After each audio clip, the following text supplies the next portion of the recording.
What's up, everybody? What's up? What's up? We just went live on YouTube as well. We're live over here on X. We're going to be discussing tonight the 12th anniversary of Trayvon Martin being murdered by George Floyd. And this is, quite a few responses on Twitter or X, whatever the hell you want to call it. Really, really negative responses. A lot of trolls, a lot of racist material has been put out the past couple of days. FBA Goddess, she actually posted a tribute to Trayvon Martin, you know, being would have been 29 this year. And she posted it and she said she talked about the George Zimmerman case and everything else like that. And it led to some really, really nasty remarks. So I want to go ahead and I want to speak about the racist trolls that's been on X, just saying all kind of negative things about the young man who died. He was only 17 years of age when he died. So we're going to touch up on that. And we're going to also touch up on the Chinese migrant situation that's going on at the border as well too. A lot of people, we just naturally assume that you have people from the Caribbean and other places coming here, but as of late, Chinese have really, you've had a lot of Chinese people at the actual border as well too. I mean, that's something that's really the news mainstream media is just now really starting to cover that and push it. But yeah, you have a ton of Chinese people that's coming in at the actual southern border, coming into this country as well too. So we're gonna touch up on that. We're gonna touch up on the situation, like I said, with all the racist material that's been put out about Trayvon Martin the past couple of days. FBA Goddess, she put out two posts, and I think she put out a second post to kind of respond to the people because she couldn't believe, how many negative things you had about Trayvon Martin being put out there by these trolls and stuff like that. I think the first post she had, it quickly caught on. It had something like over 100,000 people saw that post. And then, it was so much negative things about him that she came out with a second post that I actually put up in the Jumbotron. I'm going to read some of those comments tonight just so you guys can hear. And I mean, and it's still, this last post she put out was a couple of days ago. People are still responding to it. They still putting out all this negative stuff about Trayvon Martin. Like I say, I'm going to read up on that actual, some of those actual posts and comments that people are leaving. And it is nasty, to say the least. It is nasty. Let me give a shout out to Cognitive, That Negro, Tony, Ray, Brother Moku. I see you up in the spot as well too. Kendrick, what's going on with you guys tonight? Hadn't had a space since Monday, but we want to go ahead and get this one in here tonight. I'm going to start off by touching up on the situation with the Chinese migrants first, and then I'm going to go ahead and I'm going to cover the Trayvon Martin situation as well too. Rest in peace to Trayvon Martin. This is from yahoo.com. It says Chinese migrants use social media to help them cross U.S. border. It's up in the Jumbotron. It's also curated on Newstoter.com platform too, guys. Up in the Jumbotron. It's on the description over there in YouTube world as well too. A 60 Minutes report this week highlighted how Chinese migrants, including middle-class individuals, enter the U.S. through a gap in the border fence near San Diego. The migrants interviewed said they utilize a platform which they consider the Chinese version of TikTok to get directions to establish contacts with alleged smugglers and to find instructions on how to reach the gap in the border wall.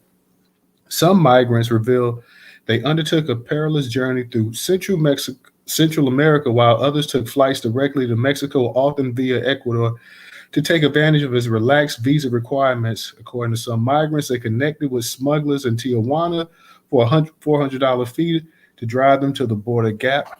There's a surge in Chinese migrants. Data from the U.S. Customs and Border Protection has recently revealed that there have already been approximately 15,700 Chinese migrant encounters at the U.S.-Mexico border in just the first few months of the fiscal year 2024, the number which surpassed the entire total of 14,600 for the previous fiscal year represents a 106% increase. According to the U.S. Border Patrol, they lack authority to stop migrants at the gap and require congressional funding to close it. Reasons for migration: many of the migrants cite China's economic difficulties, political climate, difficulty obtaining visas as reasons for leaving.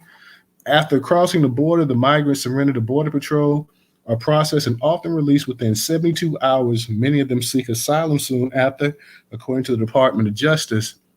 55% of Chinese migrants were granted asylum last year. State of limbo, the CBP recently reported that 37,000 Chinese citizens were apprehended after crossing the border last year. However, despite being ordered to leave by U.S. immigration courts, many remain due to China's refusal to bring back its citizens. Immigration lawyer Tammy Lin, who has worked with Chinese clients for their asylum cases, told 60 Minutes that difficulties obtaining passports have left many stuck in limbo in the U.S. Shout out to you guys coming up in the space tonight. Shout out, shout out, shout out, shout out. Like I said, for those coming in, we're talking about the situation at the border with the actual Chinese migrants. And we're going to also be touching up on the just the onslaught of racial material that's been coming out about Trayvon Martin's the 12th anniversary of his death. Getting to the Chinese situation at the border, like I said before, they're really not making much of a big deal about it. You're having a bunch of people now just coming up from the south border. It doesn't matter whether it's we always thought it was just Mexicans, but you got Venezuelans, you got other people in the Caribbean, such as Haitians, you got other Asian groups coming over here as well too. And people just pretty much thought it was people in the Western Hemisphere that's actually coming up here and creeping through. But no, you got Chinese coming over here as well too. Some of them being flown in, like the article said, being flown in, and they're just making their way up there. People are making a nice living by being a mule, bringing them up here as well too. They're using TikTok and social media to find holes and gaps up in the actual border wall as well too. So this is a really sophisticated scheme that they got going on as well too. It doesn't seem like it's going to stop anytime soon. And not only that, but you had over 14,000 Chinese migrants came into the country last year. They're saying that about 55% of them are actually being granted asylum. 55% of them from last year was actually granted asylum as well too. So when we think about the actual situation that people and we said this in a space before, where people think that it's just the Latinos and other immigrants coming into this country, but there's a huge population of Chinese, there's a huge population of Asians as well that's also starting to come up into this country. And by coming into the country, I mean coming in here illegally, sneaking in, crossing the border, going through Mexico.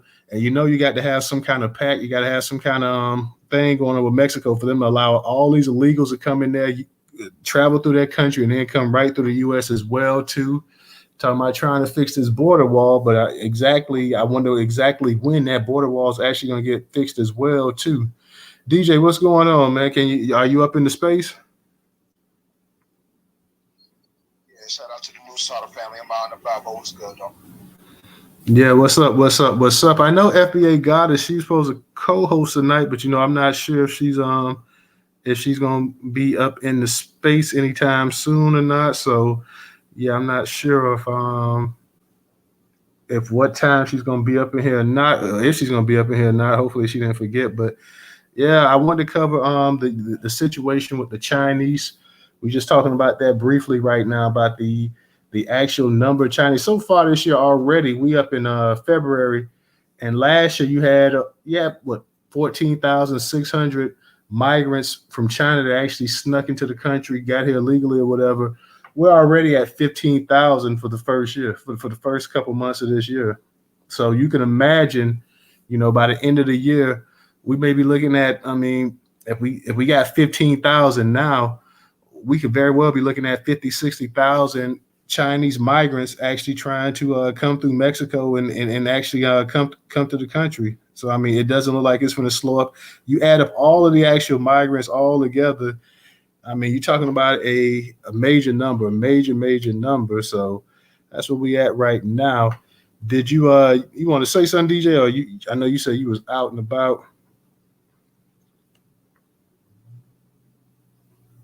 Okay, DJ is out and about. So I guess I'll go ahead and touch up on that. I want to touch up on the Trayvon Martin thing too. Of course, we all remember Trayvon Martin was unfortunately killed here in the state of Florida. He was at his father's house. He had went to the store. Of course, you always see the scene with him with the actual the drink that he had and the actual Skittles. Like that's been like image that's been embedded in everybody's head. So, of course, we know the story with him coming back to his father's area where he lived at, and of course George Zimmerman saw him, decided to go ahead and get on the phone. The dispatcher told him not to pursue him, to leave it alone, but of course George Zimmerman did not do that. Of course, people were saying, it was a lot of break-ins in the neighborhood and this and that or whatever. So, George Zimmerman decided to go ahead and confront him as well, too. So he was racially profiled, and then he was being stopped by a grown man. They got into a physical altercation. Trayvon Martin got the better of it, and unfortunately, he was killed by George Zimmerman here in Florida.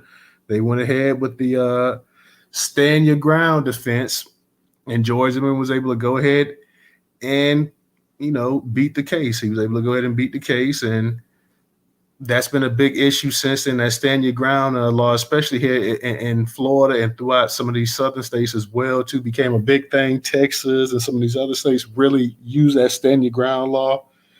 So 12 years later, since the FBA got her, she had a post out.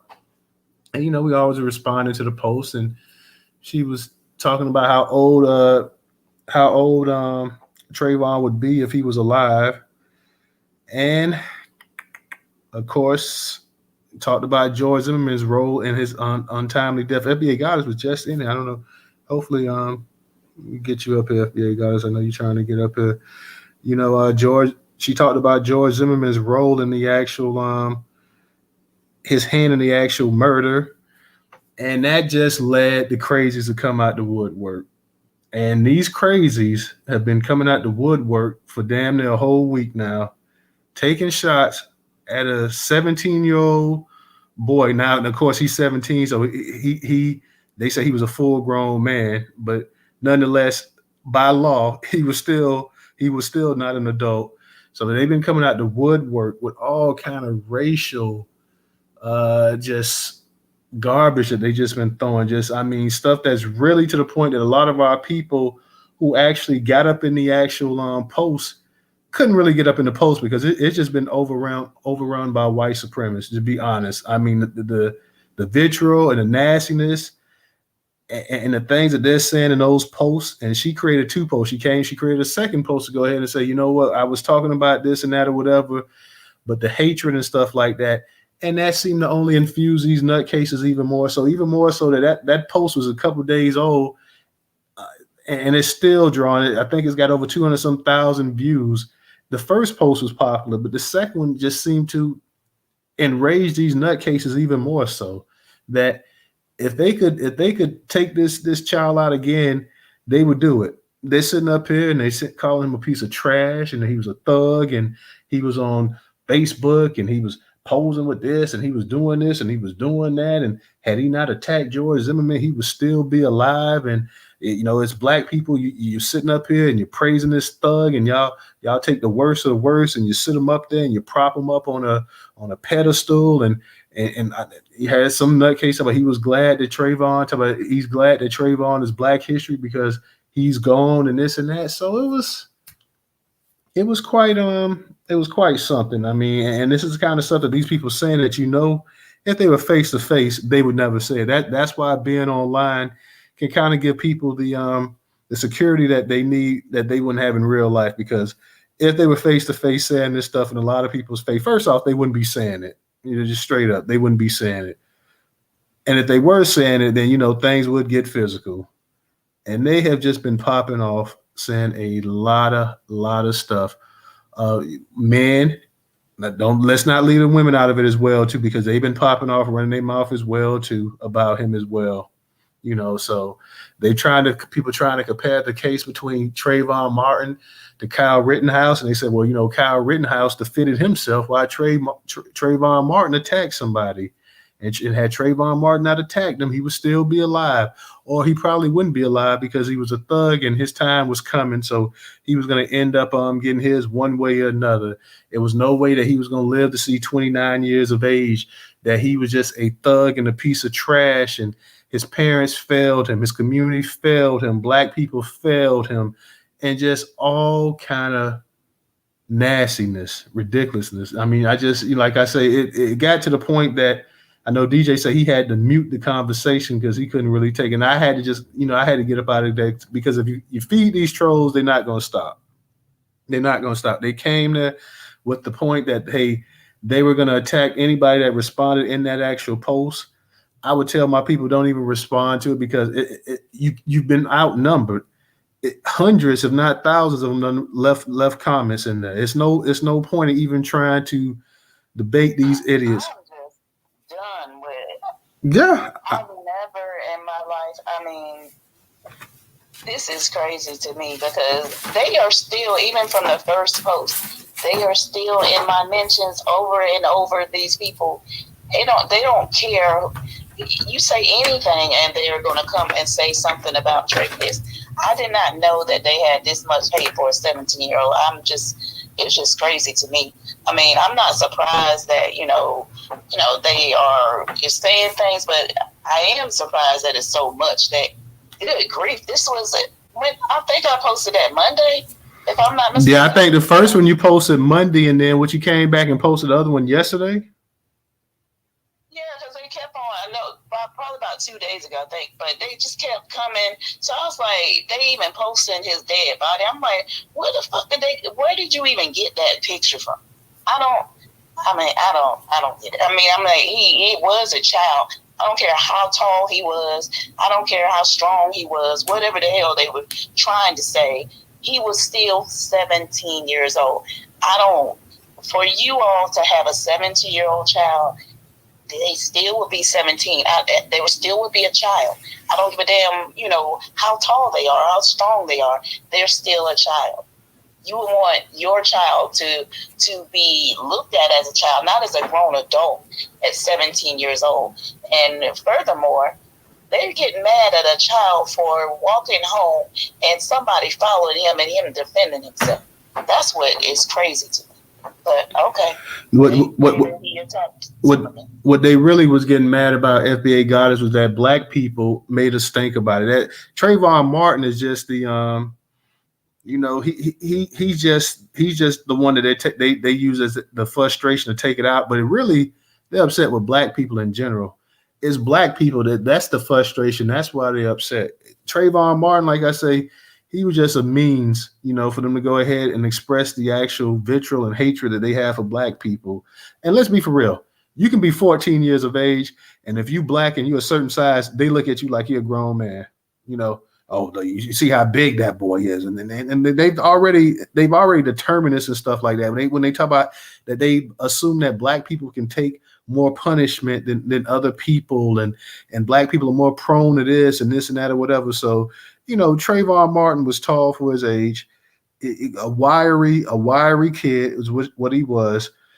George Zimmerman, like I said, he racially profiled this boy, then he stalked him. Then he confronted him.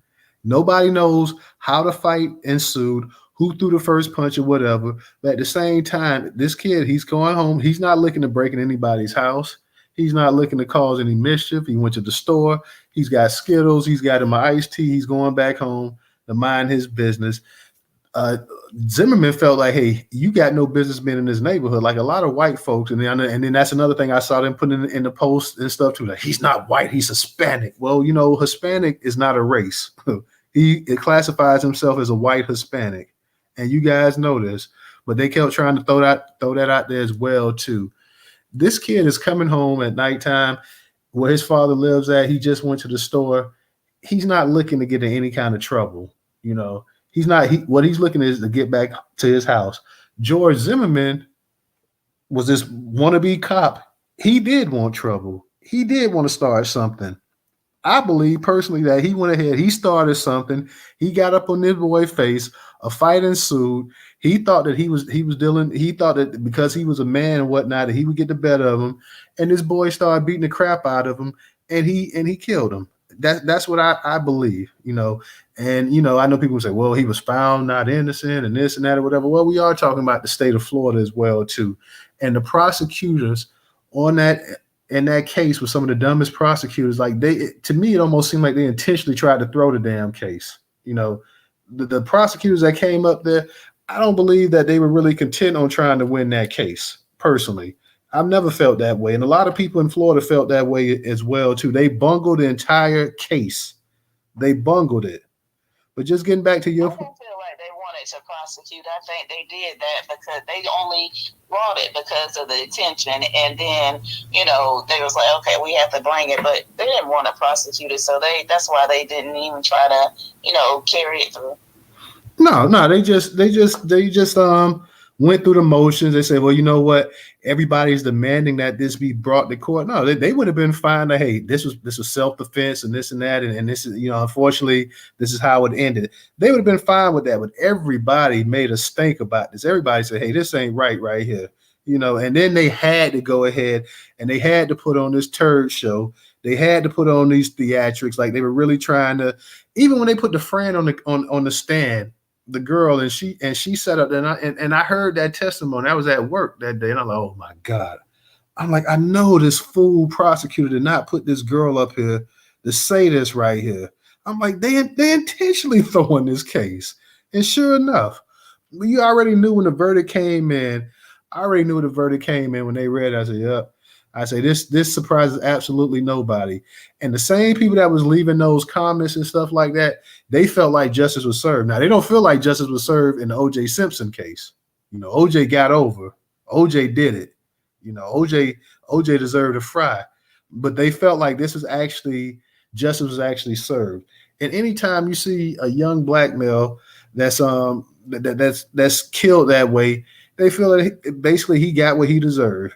And that's all those people in those comments were saying, that like, hey, y'all ain't nothing but a bunch of animals, and you got what you deserve. And even though he was young, he got it. It was totally his fault, 100%. But yeah, I saw that. I saw all of those posts, and I said, because you tagged me too, so the notifications I'm constantly getting as well too. Like I can't even see my own notifications. Everything I see, and I'm like, damn. About that, I ain't know. Man, I did not know that these people are so hated. I mean, they hate him that. Man, they still, I'm telling you, these people are still, even as of right now, I put it in your, the Jumbotron so people can follow if you want to look and you can. I'm not reading no more, but it's still, even as we speak, it's still going on. People are still posting his dead body, still talking about he's a thug and he deserves to be dead, and it's Black History Month good, all kind of shit like that. It's crazy. Yeah, I'm just for the sake of the actual space, I'm gonna go ahead and just read a couple comments. I know that you've been getting it the whole time. Like I said, I've been getting it too, and I just got to the point where I just stopped looking at it. This you posted this. This was on the 7th. So it was 7th yesterday, right? So this thing you posted like 6 o'clock. This thing has 271,000 views. Basically, it's just a little over a day. It's got 271,000 views, 217 reposts, 37 quotes, over 1,200 likes, 106 bookmarks. And here's his first person showing that he was 6'2" and he wanted to be a gangster. And then you got this other one. So glad that Trayvon is part of Black history as he's in gone. I'm gonna read a couple of it. Let me see. Here's an issue. When you care as much about black on black violence that happens in every city daily, we will care more. When I stopped seeing mothers on TV talk about what great kid they had, when the kid was a gangbanger and a murderer, had a rap sheet a mile long. A jury of George Zimmerman's peers concluded he was not guilty. Is that not good enough? I thought as free Americans, due process was a justice. Should have just changed if you don't like it. And Zimmerman wasn't white. He was Hispanic. As much as you and I both hate that Trayvon is dead, at least an innocent man was set free. Okay. Other person, and 17 is not. Now this one here is, and I don't know if this is a true black man or this is just somebody with a profile. The lactose tolerant black man. 17 is not a child. He was 6'2" and beating the crap out of a grown man who defended himself. His death was used to emotionally manipulate us so politicians and other public figures can gain notoriety. Patrick Prick says he wanted to live that thug life. He asked for it. This other cat, Allen, said he was a thug who got what he deserved. Funny, nobody seems to blame the other. C4 says, funny, nobody seems to blame his parents that clearly failed him. Jeffrey Lipson says his color doesn't matter. What matters is when you commit crimes, you suffer the consequences, no matter the race. I would say he got what he deserved. It's all of the people twisting facts, screaming only Black Lives Matter that is creating racism. If you held signs saying all lives matter, I would have joined in. I have zero respect for anyone that pushes this ridiculous agenda to divide America. In the end, it's the Black race that will suffer for jumping on the Democratic bandwagon. How many times do people of color need to be crapped on before they figure this out? So somehow the Democrats, this has something to do politically as well, too. Looking at all schooling, Delaware says, looking at all the evidence, Zimmerman, who remember reported as a self-proclaimed Hispanic, I do believe was acting in self-defense. That being said, what happened was a tragedy. It's always a tragedy when a young man loses his life. You got somebody else about he was 6'2" and bashing the head of another grown full man against the concrete curb. It was Martin who attacked Zimmerman, not the other way around. He effed around and he found out. Righty. Let's see, I got my man Original coming up here to speak. You guys, I want you guys, we're talking about the migrants at the border, the Chinese migrants that's coming through. It's a number of them coming through. And we're also talking about it's the 12th-year anniversary since the death of Trayvon Martin, who would have been 29 years of age. Time really does fly. And so anybody wants to come up and speak on any of these topics tonight, feel free. I was just reading a couple of comments just so you guys can kind of get the actual the temperature. Like FBA Goddess say she's still getting bombarded. Like those two posts that she put out, the day of his birthday, and then this second post she kind of put out, to try to get some kind of clarity on it. But which the second post actually seemed to just even stir up the hornet's nest even more. So, it was like, there's no way you can get any clarity to these nutcases here. Original, what's up? Hey, greeting everybody. Peace, Black Power, and women's first separation. Well, I'm looking at this from the standpoint of Dr. Bobby E. Wright in his book, Psychopathic Racial Personality. Hey, Original, can I get you a little bit louder? You got your earbuds in? Let me see, hold on. Okay, what about now? Can you hear me now? Yeah, that's better. Okay. Yeah, I'm looking at this from Dr. Bobby E. Wright in his book, Psychopathic Racial Personality. See, our forebears, like Dr. Bobby E. Wright, they knew these people for what they really are. And he identified them under 3 categories. He said they were neurotic, they were psychotic, and they're psychopaths. So this is what I expect from white people. And they wonder why, and the reason they do this because a lot of them still think that we want to be like them. No, I want as little to do with these savages as I have to, because ain't none of them worth, anything. And that's what I've been telling people as to how you view these people, because there isn't any hope for them. They will never change. And so this is just who they are. But it's like you said, Newstoter, they got courage on the keyboard, but when they see us in real time, they don't have that courage, and they know it. They know they would not say that, because I remember I saw a video. It was at a restaurant, and this little young brother, he was stout, but these 2 big burly white boys thought they were gonna jump on him and tried to jump on him and beat him up. Man, this brother, he took that position. And you can tell his father or somebody had taught him something. He knocked both of them out. And then when he started beating the crap out of both of them, then they started saying, "Oh, well, they're down. You need to leave them alone." No, they had no business coming to that boy.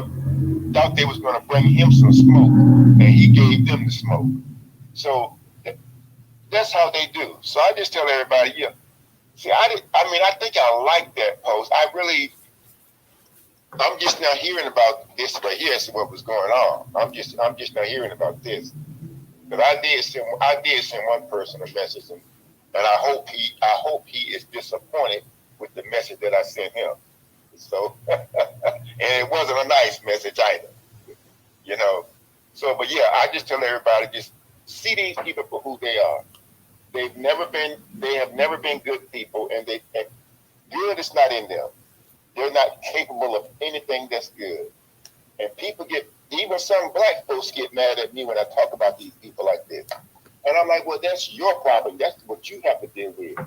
But I see them as on the 3 categories: neurotic, psychotic, and psychopath. And I'll land with that. Real quick, original. I want to ask you, what's your thoughts about the Chinese the Chinese migrants coming in the country across the actual border and whatnot? Oh, well, see, if you notice now, what's been in the news, you know, how they've been saying that the Chinese are the fastest growing ethnic group in this country. And so I'm like, of course they are, because you're bringing them across the border. See, all this has to do, this right here, what's going on at the border, it has to do with the war that white people waged against us. That's what this has to do with. And so, and that's why the government and whoever else, the media, which is the same thing, they've been pumping them up as being this fastest growing group. But then when I looked at the demographics, they were like maybe 5 no more than 6% of the entire demographic in this country. So I'm like, okay, so how are they this fastest growing group? And of course, these black folks in media, they went along with it too. And so, well, some of them that's coming over here, I think they're spies. They're coming over here to do some kind of damage. Because if you notice, I've been watching the news some, and it said that they've been buying up a lot of farmland across the country. So that is one thing that has to be looked at as well. So I'd say, but my main issue with this is that this is part of the war that white people waged against us, and they never stopped. And so that's how I see it. And when some of these people come over here, you're gonna start seeing them as they have been before. You're gonna start seeing them working in like high-tech jobs, primarily with the government and stuff. And they're gonna start spying again, and then they're gonna want people to feel sorry that these people came here and then they are they're spying on America and they're doing this. And no, they knew what these people were going to do before they came here. This is nothing but a stunt. All this stuff about them, how they're saying that they're at the border. They know why they're there, because they're bringing them here. Anyone should be able to see that what's going on at this border, this is being orchestrated by the U.S. government. There's no way, because if you look at it, and then you see how initially, when they were saying with them Spanish-speaking people coming from South America, all of them had the same lie. They were running from gangs, this, that, and whatever. And then they changed it to whereby, they didn't have any work in their country. And I'm like, if you expect me to believe that, then you're more stupid than you think I am. That's what I've been, that's how I respond to some things online when they have those things like that. Because this is nothing but an orchestrated, chaos. Because their main objective is they want to make sure that we do not navigate out of the position that we're in. Because see, if you notice how a lot of these Democrats as well as Republicans, it doesn't matter whether they're Democrat or Republican, none of these people will be black folks' friends. And as soon as black people understand that, that's why I see some of these people that put these ads up that they're running for whatever position, and I let them know, I said, well, due to your vehement anti-black hate, and the benign neglect that you have for U.S. descendants of enslaved people, I would not donate nor will I give you any money for your campaign. Because I let them know in some cases that if we have to suffer, that we're not voting, that if we have to suffer, we won't suffer alone. Because if Trump get in there, allegedly, he said that all of these people are going back across the border, but he's not any different. Just like with that platinum plan, so he's not any different. So that's how I see that. This is nothing but this is orchestrated, and you probably within about maybe I say 10 to 20 years, you're going to start seeing stuff whereby they're going to say that this whole situation was a government operation, and it was designed to ensure that black people don't move out of the position that they're in. And I land with that. And you just said something you just said something that I was going to say too originally. I was going to say I wouldn't be surprised if you don't have some kind of back deal with the U.S. and China sitting up here allowing these people to actually come into the country. Because, for one, let's not forget, China owns a lot of the U.S. debt. Two, China's over here buying up a lot of stuff as well, too. And let's not forget, China has well over 1 billion people that they're overpopulated. So China's trying to go ahead and send a lot of their people off. They're trying to hey, it's too many of us over here. So, yeah, go to America, go to Africa, go to Europe, go to the Caribbean, go here, go there, whatever, because we need some relief. Now, they did just start back letting them have more kids and stuff because before you could only have one child or whatever, and they was taking the girls and throwing them over the cliffs and everything else. So, things have changed over there somewhat, but they're still overpopulated. And they're like, hey, yeah. So I would not be surprised if the U.S. and China don't have some kind of deal going on, because why in the hell the Chinese all of a sudden, they've been coming up through the damn border. Right. But see, and remember, you talked about that one-child policy that they had, and that went on for a few decades. And so now that has changed the dynamic of there, because, like you said, there was a lot of them that was killing the girl baby as if they wasn't working anything. But so who are these boys that are there? Who they going to procreate with? So, they have thrown, most people don't know, but they have thrown their procreation process is thrown completely off. And India was doing the same thing, whereby they had they would do a test to see what the gender would be, and if it was a girl, they would abort it. So you're gonna start seeing India and China. They're gonna have a big collapse because they will not have anyone to do anything for them, and it has been reported that the Chinese, that they're having some issues now because of that policy. So that's gonna be interesting to watch too. So, and I'll land with that. And what's going to be even more interesting to watch is to see if these Chinese migrants, immigrants, or whatever you want to call them, if they get the same kind of heat that these other immigrants get for coming over here as well too, because they were saying something like 55% of them were granted asylum. So we'll see exactly, if they're forced to go back the same way that a lot of these other groups are forced to go back as well too. We know, and say what you want to about the black immigrants, they're the ones that's treated the worst. But let's see if the actual Chinese are going to be treated anywhere like the black ones or even the Latino ones. Let's see how much, because like I say, let's see how much of that deal that they probably have going on, how much that really hinders those people from actually coming into this country as well too. So FBA Goddess, did you want to touch up on the because I know we're talking about Trayvon Martin. And guys, feel free, like I said, we got a number you up in the space. Retweet the space out as well for us. Go ahead and share it. We're talking about the 12-year anniversary of Trayvon Martin's death and how it brought out all these racist trolls here on X. Now, I can imagine the other platforms as well, too, but just here on X, it brought them out the woodwork.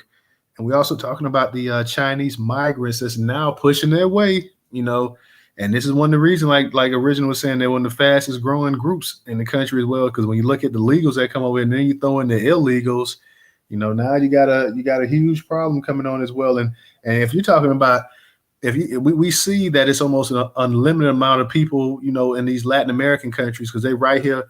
They're not far from the United States. Now you're talking about a place that's got well over 1 billion people, And you can imagine the amount of people that they could pump up just trying to leave. And you made another interesting point as well, too, Original. Now, they don't want you playing TikTok and this and that, especially at some of these, if you're like a state employee, federal employee, and this and that or whatever. But now you're sitting up here, and like you said, you made an interesting point. You start, who knows, exactly what intel these people may have coming over here. Nobody really knows that. So, I mean, that you did raise an interesting point right there. Like, who knows? I'm not saying that they aren't spies or whatever, but you did make an interesting point on that. Like, hey, they're going to try to get people through the system that they can. Right. And you know what, Newstoter? So see, here's one of the interesting things about that TikTok. Remember, several months ago, you had a space, and it was a grandmother. She had a granddaughter, I think it was, and her granddaughter had asked her something about Black history, and she said, "Baby, where'd you hear that? Where'd you hear that from?" She said, "On TikTok." See, now here's what's interesting. Some of the same stuff that's on TikTok is on YouTube and other platforms as well. But for whatever reason, they want to single out TikTok because it's owned by Chinese. And they're saying that the Chinese are spying on people and this, that, and whatever. But America does the same thing. So it's like, how can you be mad at another country that spies on you when you've already spied on them? See, that's a sickness of these people. And then, and they use this perception management propaganda to try to lure us in to help them attack these other folks. But I'm like, hey, that's between you and them. Because you got this one guy, his name, he go by the name of Mr. Imhotep. He's on like TikTok as well as YouTube. But yet, I think because TikTok is owned by Chinese, and they may not filter out this stuff like YouTube does, and so they consider that to be a threat to national security. Because see, quite a number of these Black children now, it was revealed that the majority of young people, they're on TikTok. They don't do. They for sure don't do Facebook. They might do Twitter and Instagram, but they are on TikTok. And they're coming in contact with some of this information. And when they go to school, they are confronting some of these teachers with this information. And I do believe that's another reason why they started promoting this CRT garbage, and which it was not. That's a graduate level course. They are upset that, and if you notice how they would say that, oh, they didn't want their kids to be exposed to this stuff. Well, you didn't mind exposing us and our children to it, And so and that's just how I see it. But I think that is the main reason, because a lot of Black children and these other kids, they've been on TikTok seeing some of this stuff, and some of them are shocked as to what has transpired with people who look like them. And so, but I'm just like, hey, if we have to endure, and our children have to endure it, then so will your kids. And I'll land with that. All right. Thank you, Original. Thank you. Shout out to a bunch of y'all up in the space. I see Stephanie and Rella up in here as well too. FBA Goddess, did you have anything you want to touch up on the actual Chinese migrant situation as well too? Yeah, I said about a month or so ago, I was thinking about all of these different people that was coming in. Then I was looking at can you hear me? Because I keep getting a call. Sorry about it. Yeah, I can hear you.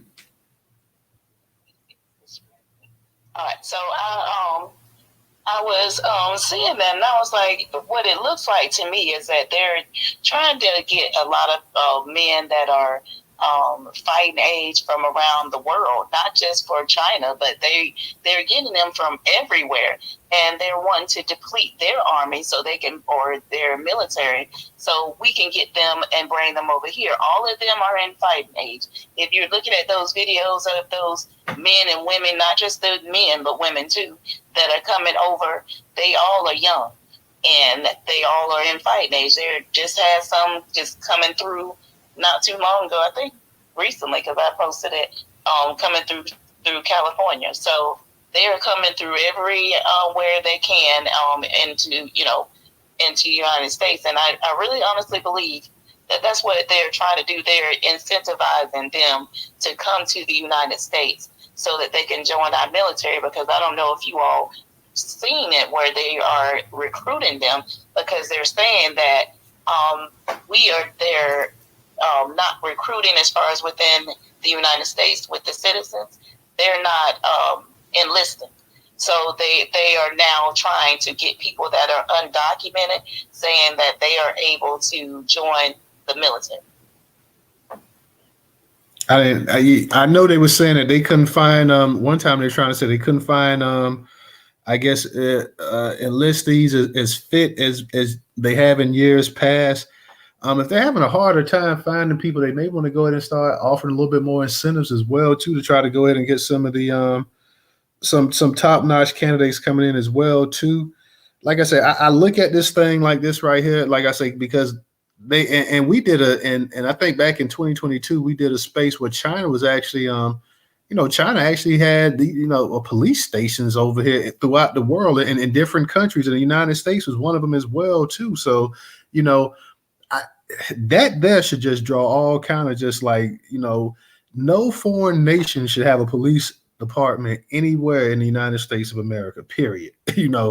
We do enough by letting you have an embassy over here, but there should be absolutely no police stations over here in the United States of America. So when I heard that, and like I said, we did a space on that last year, the year before last, that'd be 2022 or whatever, but that was just in itself was just crazy to hear about that as well too. I see my girl Stephanie up here. Stephanie, what's going on, brother Moko? I see you up here as well too. Stephanie, what's up with you tonight? Hey, good evening. Thanks for having the space. Salute to everybody in the chat. I just want to say the thing with the United States. They're intimidated by China. Anyway, how you look at it, I mean, some people can say they're not, but they're a little worried about what can take place. The Chinese have been spying in the United States for years. Okay, about 3 or 4 years ago, they had one that was an NYPD cop. He was also military police, and he got caught sending sensitive information to the Chinese consulate in New York at the embassy. So, these people, then we have the weather balloons that were spying on all the military bases, pretty much mapped out the whole United States.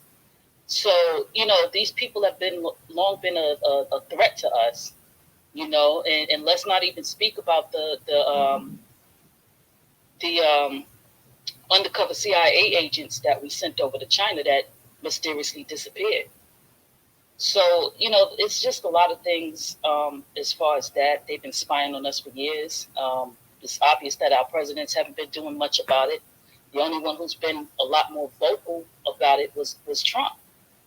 You got to look at it. The Chinese Navy is 2 million strong compared to the United States, less than 1 million people serving in the Navy and everything else. We don't have that much military. So I think that's probably one of the reasons why they're doing it. Their military is twice the size of ours. So I think this is what the United States is doing.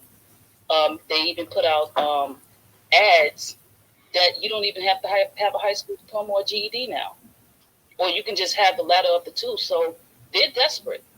And the next step, if people don't sign up for it, is they're going to start forcing people to go. And I strongly think that they're going to start pulling these guys out of prison and making them go over and fight. That's the next step that they could possibly do.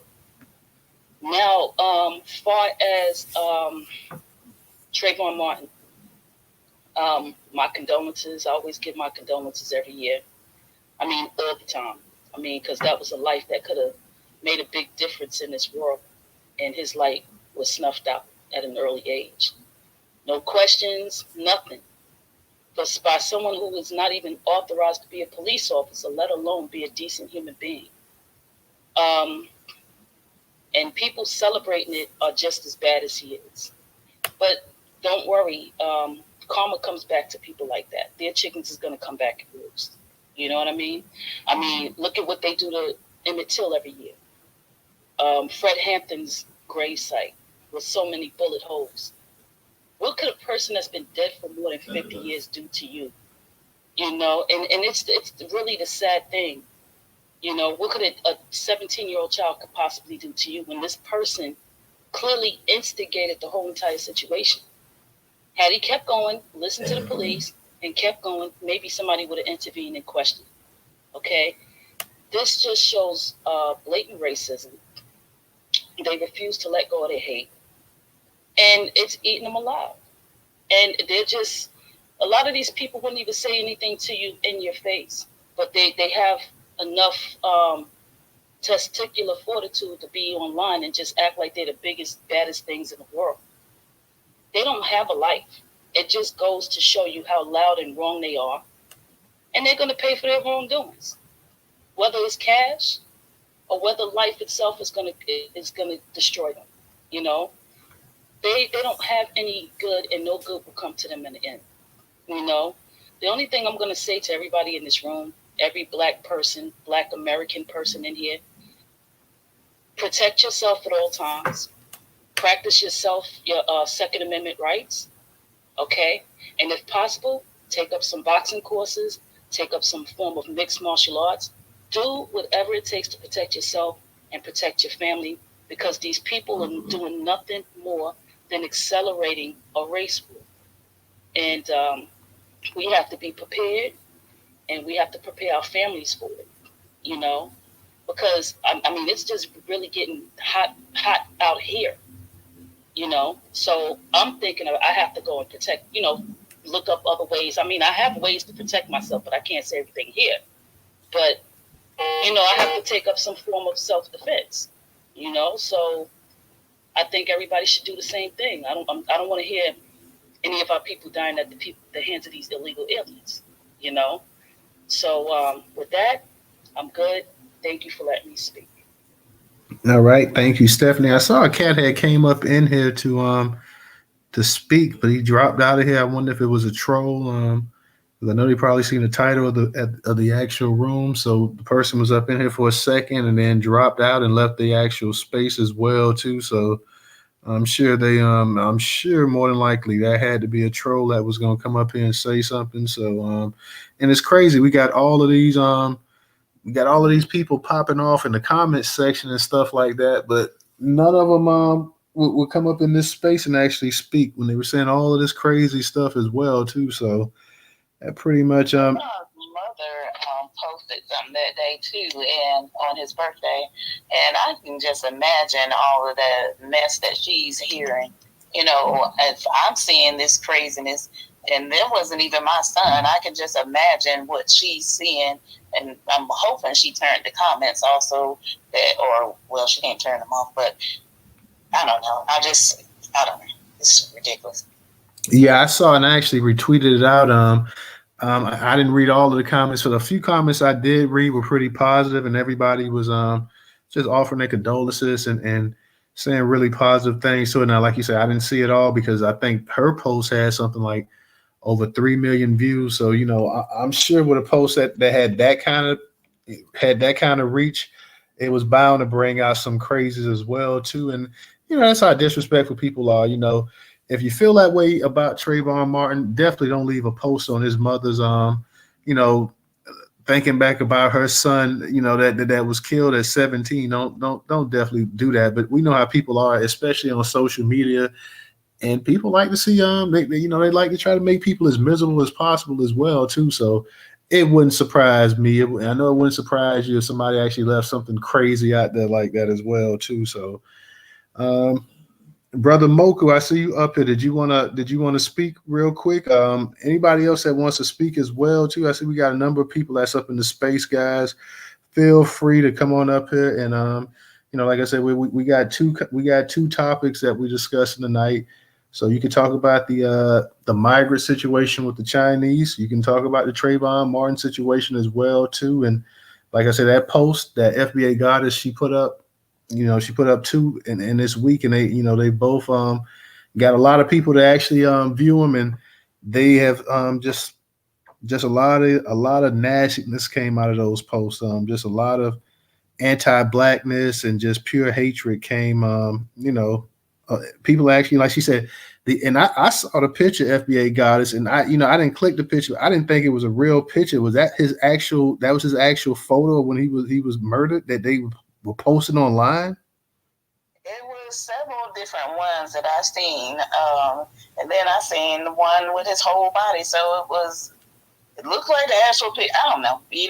People can fix pictures and things of that nature, but it looked real to me. Yeah, I saw some pictures of his, of a body and stuff, and then I didn't even want to click on them and look and see because I didn't know, I didn't want it to be real. If it was real pictures, I didn't, I didn't actually want to see that. I know you had a bunch of people up here making fun of it, making light, and like you say, these are people that don't have any kind of life either. To sit up here and for almost a week now, sitting up here just trolling about and that lets you know too, because if they could get away with it with Emmett Till, they would do it as well too. They Emmett Till's kind of thing. They even the most bigoted white folks in this country, they kind of got to go ahead and they got to kind of chalk that one up as a loss, even though those people were found not guilty, the ones that actually killed them. But if they could find a way to just demean him the way the same way they're doing Trayvon Martin, they would go ahead and they would do it as well too. But that's kind of been a little bit, even the most bigoted, diehard redneck has found a way kind of not to really throw salt in the wounds about that situation as well. Go ahead, Stephanie, you got it. The thing that killed me the most was when George Zimmerman tried to sue Trayvon's family for $60 million. And I'm like, why? Because you murdered their son? It wasn't self-defense. You did the same thing to your wife and your father-in-law. If you want to be honest, the same tactics he used to kill Trayvon was the same tactics he used to try to lure his father-in-law so he can shoot and kill him. First off, the lawsuit was completely frivolous anyways, because the state of Florida was the one that took that to court. So I mean, trying to sue them. Somebody did say something about that lawsuit to his mother in her comments. I did read that. Yeah, so I mean, it was the state of Florida, and begrudgingly, the state of Florida actually, took it to court and half-ass tried it. Like it was almost like it was a fixed fight or whatever, because they if it was the reverse, and that was a white or Hispanic kid that had died, or a white Hispanic had died at the hands of a black person, they would have pulled out their top guns, and they would have been definitely gunning to try to go ahead and get a conviction. But to me, it's like they just pretty much, they left it so wide open that, basically when you look at the kind of case that they put together, you're like, well, man, are these people supposed to be top-notch lawyers here? I mean, did they just start trying cases?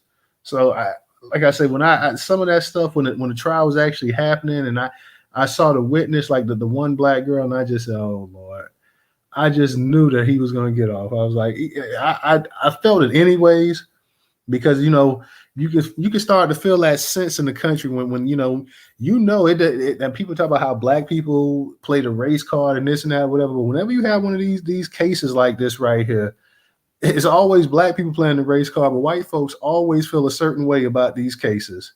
They felt it with O.J. Simpson. They feel it anytime you have a case involving any kind of race situation that they got an issue with black people taking sides or whatever. But then they'll take sides. Now, this is the person I'm talking about. Let's see who this person is right here.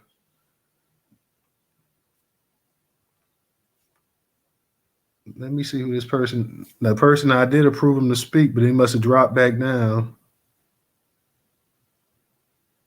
Okay, God, whatever. I saw you up here. I guess like I said, I don't know if he's just coming up here to troll or whatever, but I was sure gonna let you come on up here and speak as well too. Rella, how you doing tonight? Go ahead and unmute your mic. Hey, Newstoter, DJ FBA Goddess, Stephanie, Mr. Original, and Brother Moo, and shout out to the entire space. I truly, truly thank God to even, be able to be in another room with you all another night and having a discussion. These topics sometimes can be a bit cumbersome, and not the Chinese migrants one, but definitely talking about Trayvon Martin. And it's not that we shouldn't. We need to keep their names: Sandra Bland, Breonna Taylor, Tatiana Jefferson, even George Floyd, Freddie Gray, all of their names, as many as you can remember. And you need to keep them on the tip of your tongue and let them roll off like oil. The thing that I know that this country has not been has been neglectful in our repair, but it also has been neglectful in our protection. And that is another reason why, Black Majority State, a collective effort of even trying to find ways to collectively get back around in a cluster of community. And almost like our ancestors were forced to be around each other, we need to force ourselves to want to rebuild and be in proximity with each other always.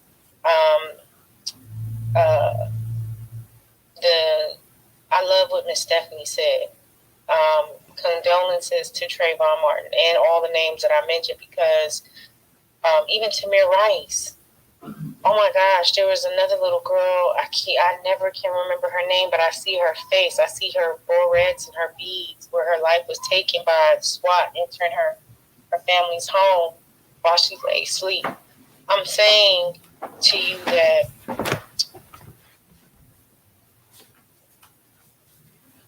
domestic terrorism, cyber terrorism is like physical terrorism. It is a mental play. It is like murdering these people all over again. And when I see trolls, I see people who come and they have their fake pages and they're given the freedom to spew who they really are, because they wouldn't do it without having some sort of protection. That's why the Klan wore robes. That's why at the turn of the century, they wanted to get back into suits and try to, again, blend in public. And so now you see a lot of these people behind these avatars. And so I hold Elon Musk responsible. I hold it just the same as when Jack was in charge of Twitter. It is the responsibility of the people to protect the people. And when you have people, even from foreign nations, who control social media, they're given the green light to run all over Black Americans. I mean, hell, that tells you how they probably treat the melanated people in their own countries. But then there's no protection. So what I started doing is, I do believe that we have to start to fight back. And we have to fight back like our ancestors who did fight back, like Nat Turner, like the slave revolts that did happen. And you have to start documenting as much as you can and reporting them, not to your local police department. I'm talking about to the feds. There has to be a running tally of these people for evidence. Because if we can't take them down, then Twitter goes down. X needs to go down. And somebody needs to answer for these people if they are not answering for themselves. Because the responsibility of our protection relies with us.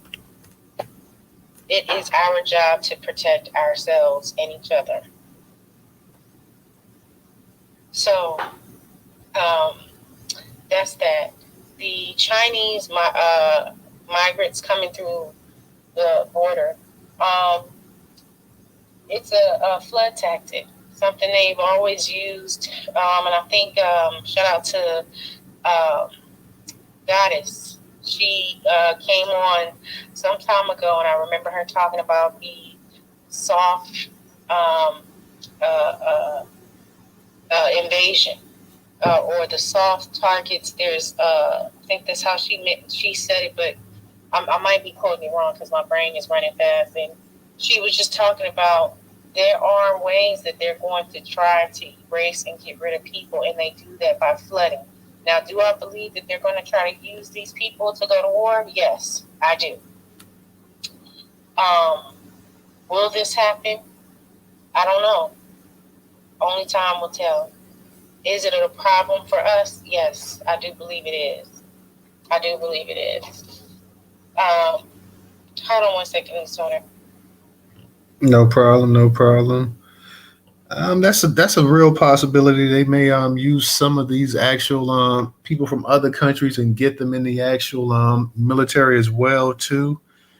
Uh, let's not forget that the United States has never had, China's always had the largest army, in recent times, just because of the population. They always had a standing army of a million men. So, that's never been an issue with them actually able to field soldiers. So just in terms of actually being able to put bodies out there, they've always had an advantage over everybody on earth. Now, the advantage that the United States has is the actual artillery and the actual sophistication of the actual weaponry, which, China still at this point in time hasn't surpassed the United States in terms of what the United States can do militarily in terms of the actual arsenal that they possess. So, China they have the bodies, but they don't have the actual artillery to match the United States. Go ahead, Rella. Right, and I don't know if anybody got a chance to see the Tucker Carlson interview with Russia, and hopefully that's another conversation I guess we'll have. And, Putin was talking about that. He was trying to say, well, China is surpassing the United States, and I think that we are still competing with them, but we are also being destroyed from the inside by people who claim again to be patriots and to be lovers of this country, yet they destroy everything in it, and they talk about how they want to make America great again. You can't make America great again if you destroy the very essence of the people who literally constructed and built this country and their descendants, and then talk about you want to compete with the world. Because let's be honest, white Americans are not top tier competing with other Europeans. But they don't want to have that conversation. They want to talk about how they're all the same under this white cloak of umbrella. But yet they're all fighting and warring with each other, trying to kill and murder. Not trying, are murdering one another left and right. So when we have all these trolls, and a lot of the trolls are not white Americans, they're other people from other countries. So, and I deal with them the same way I deal with the racist white Americans or the racist Asians and Chinese or Indians and whomever else that always try to spew hate towards us. You cannot beat down a people who have ancient history. You cannot. God won't let you. And the crazy thing about it is we have to realize that we actually do have the power. We can gather and protect ourselves. We have to know and get with the people who will allow us to do that and put us in position to do that. That will open our minds up to understand if you have authority, you can do it. These people don't want that to happen. That's why they're trying to pass laws talking about something. If you 2 or 3 in your neighborhood, they're going to consider you a gang. Those are old tactics. Well, you understand what I'm saying? These are things that are happening that people who are coming from another country are pulling off the backs of the Aryan Nation, Tea Partiers, and they're trying to implement them and getting into positions of authority to harm us. And we have to be vigilant. We do. And we have to call that thing what it is, out. And utilize our resources as it is afforded to us because we are American citizens. We are Black American descendants of a great stock. And these people know it. So, that's all I have about that. The borders need to be closed. You already know I'm for closed borders. You already know that I also do believe that even in all industries that we need to attack other groups of people that deny economic resources to our people in the same way that they do us. I don't care that they don't like the fact that we got Black History Month. They lucky I'm not the president or anyone that has a state that I am in control of, because we would have Black History here. It would literally be a whole mother effing holiday every day. Of course, somebody would have to work, but I'm just saying. Somebody would get some rest at some point. So until then, y'all better make sure you have your head on a swivel and get your pistols ready and get to work. Alan. All right. Thank you, Rella. Thank you. I want to lay this right here. How with the actual they always give projections of, the Latinos, how they're going to outnumber people in this country in 30 years or so, or whatever. But at the current pace of things are going with the actual with the amount of migrants coming over here, Asian migrants, not just Chinese, but I'm talking about the whole Asian community. You have to wonder how long it's going to be before they actually outpace Black people as well, too, because in a lot of these countries, there's really no restrictions on Asians coming over here. And I mean, now if you're talking about North Korea or something like that, that's one thing. But you have to wonder in the next 30 years or so, what's going to be the Asian population compared to, let's say, the Black population, this Black American population, because if they come in with these type of numbers like that, and like I say, China's going to continue to send them over here.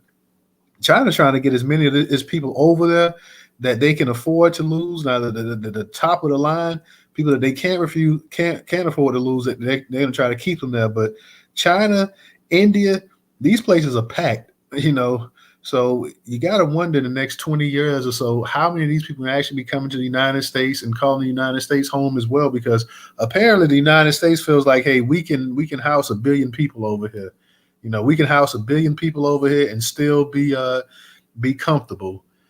I've always said this, and I maintain this, that there is space in the United States, but a lot of the places that have a space, nobody wants to live at. So a lot of these migrants that come over here, I mean, you can start moving these people to the Montana, Idaho, Iowa, the Dakotas, places like that. But see, people don't want to go there. They want to live in 4 states. They want to live in New York, Florida, California, Texas, maybe Georgia. These are the places that they want to go at. Like that's the whole United States. When you got these other areas that's sparsely populated, and people may say, well, these are rough areas to live. They may be rough areas to live, but you have people that have been living there for thousands of years. So you can find a way to maintain. But if people, it's to the point now that I think that they really should start doing that instead of concentrating all these people in these specific areas. And I'm sure they're doing this politically as well too. Like I said, you got Montana, you got the Dakotas, Wyoming, Idaho, Iowa. You got a whole bunch of states up there in the Northwest area in particular that you can start, in mountain area and all of that you can actually start moving people in that's coming into this country and not just sticking them in the 4 heaviest populated states in the United States. You got a bunch of different places that you can also send these people to. Like I say, the Chinese thing at the border, to me, this is a setup. People, I mean, they got this system implemented or whatever. It's no way that Mexico, the Mexican government, and all these other people are not part of this. You got people from high up over here that's part of it as well too. So you can't just continually keep flooding the same. I mean, come on, man. People talk about it's a hole in the wall and this and that or whatever. Then get more people out there and fix the damn wall up. If you got billions of dollars, now we're talking about they just shut it down in the House or the Senate, I forget which one, but they're talking about giving $118 billion and stuff. They were going to give $60 billion here to Israel and 40-50 billion to Ukraine to keep fighting against Russia and stuff. Now, if you got that kind of money to dish out like that, you certainly got enough money to go ahead and put enough agents on the border and to go ahead and not only fix the wall, but get a wall that's even better, even higher, even longer, but they're not trying to do that. Stephanie, go ahead. You got it. I just wanted to give everybody a heads up. They are planning to flood the state of Virginia with illegals. I wouldn't doubt it. I mean, eventually, like I say, eventually it's only so much that Florida, New York, Texas, and California could take. So you got Georgia, they're going to be one. All of these states in the South are eventually going to be one as well, too. So it's only, you can't just drop everybody off in these 4 states. Now you're starting to see Chicago, Illinois starting to get some of it as well, too. And you're going to get more and more areas, just because people, these other areas are already saturated with people there. How much more can they really afford to put there? So eventually you got to go ahead and move it around. Like I say, people are right. Like the United States does have space, but the space that people they won't go ahead and take these people to these other spaces. Like I say, hell, Alaska's the biggest state in the country by far. I know not everybody wants to live in Alaska, but let's be for real too. It's like that old saying goes, beggars can't be choosy.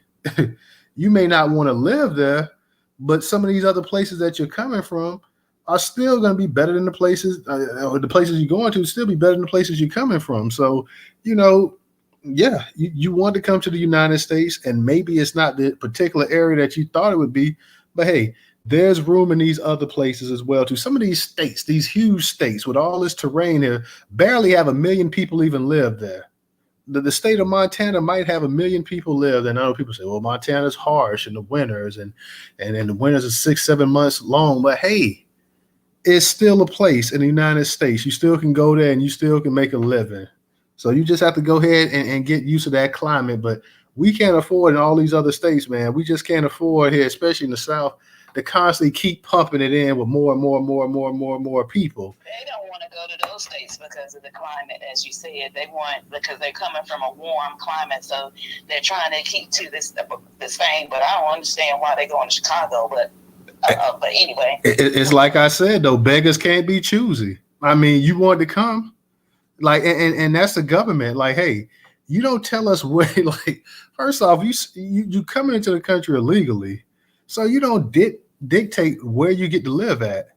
Hey, you want to come here? Guess what? These other areas are overpopulated, but over here we got a place with thousands of acres at right here. It gets cold as hell here. You won't be able to grow food throughout the entire year. You're gonna have to do this. You're gonna have to do that to survive. But hey, what I don't like is that I've been seeing videos where they are kicking out the Black Americans and homeless people out of the shelters that are already in shelters. They're kicking them out to replace them with migrants. Yes, ma'am. That's happening quite a bit there. That is happening in New York, because I think I forgot how many millions they're finna pump into New York up there in that area as well too. That's true. And I don't know wherever you're at, but here in Florida, you're starting to see more and more people out on the streets. I see more women homeless now than I've ever seen in my life. I'm seeing a number of people out here that's homeless as well too. And I'm glad you said that, because that's who I deal with. I was just out there last night in the city of Raleigh. I feed our homeless in our city, and last night it was, I don't know what it is, but it's like it's the majority of people come out when it's real cold. It's been 20-something degrees in the city of Raleigh. Last night I was able to hand out coats to our Black American family. Me and Don and I, which Don is my partner, we were downtown Raleigh handing out coats, hot chocolate, also the snacks and stuff that we had. I'm asking again, y'all. I hate to say this on his face, but since he brought it up, I'm going to go ahead and use this opportunity that I need y'all help, because I can't do this on my own. This takes money, and it takes the time. I'm doing the time. I'm out here in the cold. All I ask is for the help. I don't ask for everybody to come out there with us. If you can donate so that we can continue helping these people, they need blankets, they need coats, they need everything. And like Newstoter said, there's so many people out here that more than ever before, and I've never seen this many people in the city of Raleigh ever. I've never seen this many people. Now that I've seen that video where it's saying they're putting people out of the shelters, it makes more sense. Yes, ma'am. Yes, ma'am. Go ahead and put your link up in the actual Jumbotron FBA Goddess as well too. For those that can donate to FBA Goddess, she is out there doing a lot of work, and she posts the pictures as well too. So if you guys have any spare change that you can ship her way, if you got your Cash App FBA Goddess, go ahead and put it up in the Jumbotron. Retweet it out, guys. If you're not able to do it, tonight or whatever, maybe you can do it in a week or so. So definitely go ahead and bookmark her Cash App as well too, guys. So it's greatly appreciated. Fahima, I see you up here. What's going on tonight? Well, thank you for allowing me to speak on your platform. I just wanted to say two things that may have been that I heard that was omitted. I want to preface my comments by saying that I am a distant relative of the former chief judge of immigration who was appointed by Clinton, Judge Michael Crispy. So I kind of know how this thing works. First of all, there's two things I want to share. First of all, when someone comes to the southern border, they more often than not, they have the name of a family member of the organization, and they're supposed to give them a date for a hearing to prove their case, and they're supposed to put them in touch with that family member or organization. What these governors are doing is they're sending people to New York, Chicago, California, and Washington, D.C. These people are not saying, I want to go to Washington, I want to go to New York.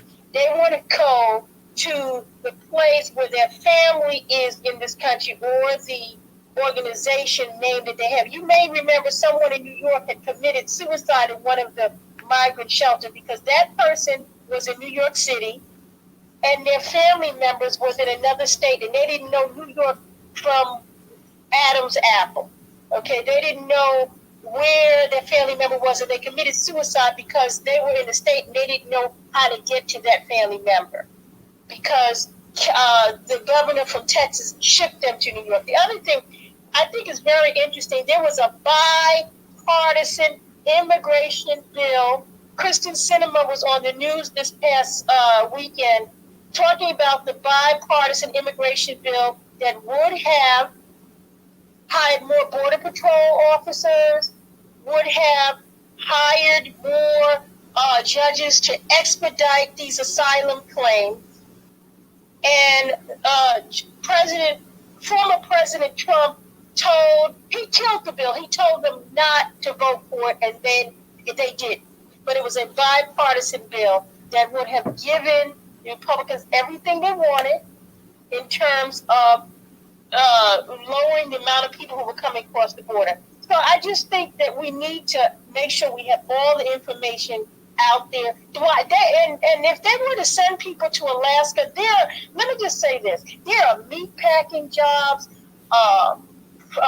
jobs in chicken factories, jobs in some of the dirty work that our community used to do. But because we're American citizens, we don't have to do those jobs. Our ancestors did those jobs. I don't think anybody here wants to work in a chicken factory or meat packing, want their kids working in a meat packing factory. And after COVID, there were shortages in a lot of those places, and that's why we have these high prices that we have. So they need to be sending these people to these states where these meat packing factories are, where they can do those jobs that we used to do. And I guess I'll land here. Okay, real quick, let me guys, for those that can support us on Cash App as well, $Newstoter, $Newstoter, because I actually want to respond to that as well too. For those that can support us, $Newstoter, $Newstoter, whether you're on YouTube or here on X, is greatly appreciated. Newstoter is the largest Black-owned, Black American news media curation platform today in America. Once again, $Newstoter. If you do not have Cash App, we have the Venmo and PayPal up in the Jumbotron. And for my people over there on YouTube, we have the actual links in the actual description as well too. Like I say, once again, $Newstoter, $Newstoter. This is only our second broadcast / space this week, and we definitely need your support. Also, make sure you guys visit newstoter.com to stay up to date on breaking Black news. Once again, that is newstoter.com. You made an interesting point about the bipartisan support. You had some bipartisan support on it. You didn't have complete bipartisan support, else it would have got passed. So you did have a couple Republicans and stuff that came on that and was willing to get down and try to move things forward, but you didn't have complete bipartisan support. And pretty much everybody knew that bill wasn't going to go through anyways. Your other point that you made about the jobs, the meat packaging jobs and stuff like that. Well, let me just say this right here real quick, Fahima. My father was a roofer here in Florida, one of the hottest states, if not the hottest state in the country. It's in the top 2 or 3. And my father, he had no problem getting up there on that roof. Even in his early 50s, he was still getting up there. I had to tell him a while ago because he talked about he could take a look at my roof. I like, Dad, you're not going to get on that roof. But my father had no problem getting out there working hard. He worked hard most of his whole life. The problem is that, and here it is, when it comes to especially Black men, people don't mind Black men getting out there working hard, but they want to pay them peanuts. So you're not going to get out there and kill yourself. You're not going to get on that roof in 2024 and work for $7, $8 an hour, or even $10 an hour, because whether people believe it or not, that type of work does shorten your life. That physical work, sitting out there in that sun, inhaling those fumes and stuff like that, that tar can shorten your life as well too. So Black men, more than any other group of men in this country, was getting paid chicken feed for back-breaking work. So if they're willing to pay these Black men or pay white men or whoever, American citizens, $25, $30 to go out there and do some of these jobs, I think you'd have a lot more people out there doing it. The problem is that nobody's going to go out there in 2024 and work for pay that they would have got in 1988. That's just not the case. So this whole thing that whenever it comes to people start talking about, well, the immigrants are doing jobs that nobody else wanted to do. Yeah, because immigrants are going to go out there and do it cheaper. That's why. That's why. Now, if you're willing to go out there and pay somebody, my grandma used to farm and stuff and everything else like that. But she wasn't a farmer where she made money. She just did it to go ahead and have food and stuff like that on the table. If you're gonna go ahead and pay people to do back-breaking work, then they'll get out there and do it. The problem is that this country, the same way they cry and whine about raising the minimum wage and everything else, they cry about wages. They cry about you're going to put small business out of work and this and that or whatever. Now they don't care. They don't care that the price of gas is going up and the price, nobody can even afford to rent anything anymore. Milk, food, everything. The cost of living in this country is sky high, but yet they don't want the actual your income to keep up with the actual inflation on everything that goes around economically. So they want to pay people peanuts to go out here and basically kill themselves. And nobody's going to do that. Black men did that as slaves, same as Black women. Black men did that as sharecroppers, same as Black women. They're not going to sit up here and continually bust their back and break themselves down physically. People, by the time they got 40, 45 years of age, had lived like they was a 70-some-year-old person or whatever. They're not going to get out there and do all of this. They get paid $10 an hour or $11 an hour in 100 and some odd degree weather. That's just not going to happen. And that's what people want to do. So they say, well, no, the Americans don't want this job. So we'll go ahead and we'll give it. The immigrants, they don't mind working hard. And it's sitting up here working hard. Nobody in the history of this country worked harder than Black people. They're the ones that had to go out here and get everything and build this country up from the foundation before, when it was nothing but wilderness went out there. And people want to sit up here and pay them like they're damn slaves. And no, they're not going to get paid like slaves. I don't blame them. They already did that. So if you need to go and hold on, Fahima, because that's one thing I did not cut you off. Yeah, I know, but let me finish. So when you start giving people a livable wage to go out here and do hard work, which if you're going to go out here and do hard work, you should get paid a livable wage. Nobody's going to be up here as a carpenter, assistant, or doing any kind of labor just so they can go ahead and barely break $10 an hour. So they use that as an excuse to go ahead and bring in cheap cheap labor, so they can barely pay them anything, which is not fair to the people that actually live in this country. I agree with you 100%.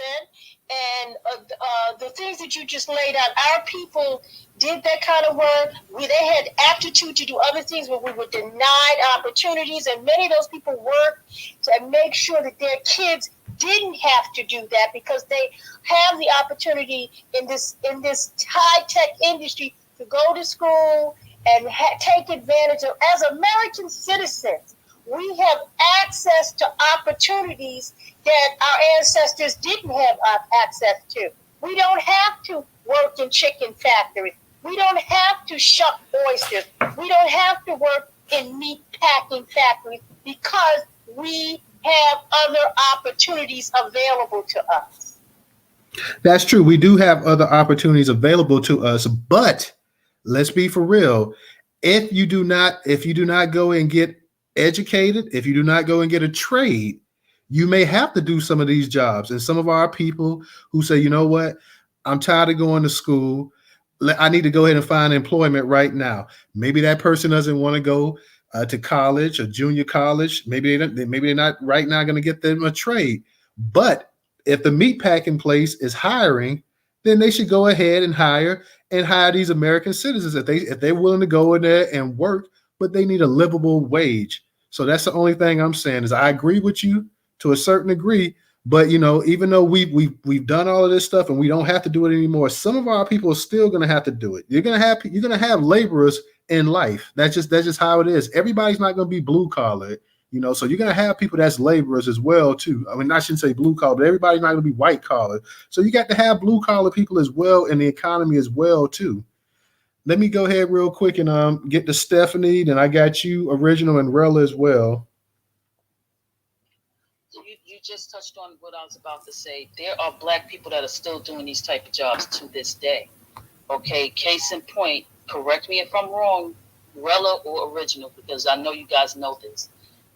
Alabama or Mississippi, where Trump got about 600 illegal aliens out of there working in the chicken factory. How many of those Black men was on that job line the next day applying for those jobs working at the chicken factory? Also, look at Chicago, the bakery in Chicago, where they was complaining about how it was so many Hispanics in there because they were taking over the jobs, they was taking over supervisory, and it was far too many few Blacks in there. They had to call what is that number? They had to call that number for them to get a verify, e-verify. And a lot of them lost their jobs. And guess what? The Black folks got their jobs back again. So a lot of them are still doing the jobs that a lot of them didn't want to do, but they have to do it because they have to make ends meet. Okay, it's not easy out here. There's a lot of people that's doing jobs that they really don't want to do. So it's not that people don't want to do it. People are actually doing it because they have to. They have families, they got homes, and God knows whatever else they have to take care of. So, I just wanted to bring that up because look what happened in I want to say Florida or it's one of the Carolinas. They was doing the same thing out there. So it's not like we don't want to do it. It's just those are the only things that are available. And it's hard to find jobs, certain jobs, especially jobs like that in the deep parts of South. So I just wanted to say that part. Thank you. All right. Thank you, Stephanie. Let me go ahead and get to Original. Original, go ahead and unmute your mic.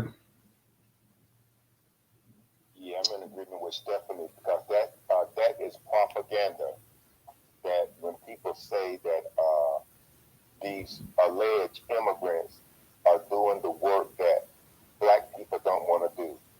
There is an article, I need to look it up and put it in the chat. But there is an article, I think it's still out there. It says, all you Americans are fired. And that is where some of these growers down in South Georgia, I guess you could say northern Florida or whatever, Black people have been still picking those fruits and vegetables. Even, I remember it was like in the late 70s, early 80s, it was on the news, they showed that Black people were still picking those fruits and vegetables. And the news tried to make it seem like the people were working as slaves. But see, the issue is they will pay these Black people less money. In that article, you will see whereby these growers, they was bringing these illegal aliens over here and paying them more money than they paid black folks. And the black folks sued these people because I find that to be, one issue that a lot of people, a lot of Democrats will bring up where they doing the job that black folks don't want to do. No, they're doing the jobs that some of these jobs, black people don't have a problem working in hotels and things like that, but they don't be paid, as you said, Newstoter, a fair wage, and they want to be treated with dignity. We got some of these people, they treat black folks as if they're not even here, like as if they're not even human.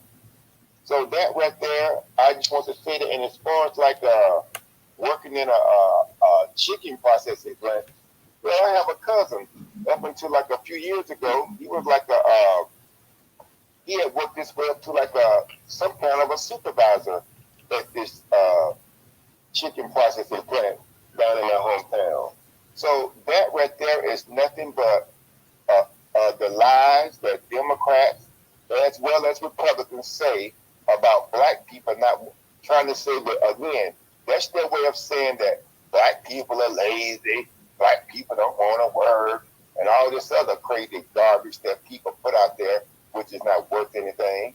And people, y'all need to stop saying that because that is not true. And not only that, because even this has affected white folks too. But I know I used to work with this guy. His family had a sheetrock building where they put up sheetrock or drywall, whatever you want to call it. And so then the illegal aliens started coming in. So all this stuff is orchestrated.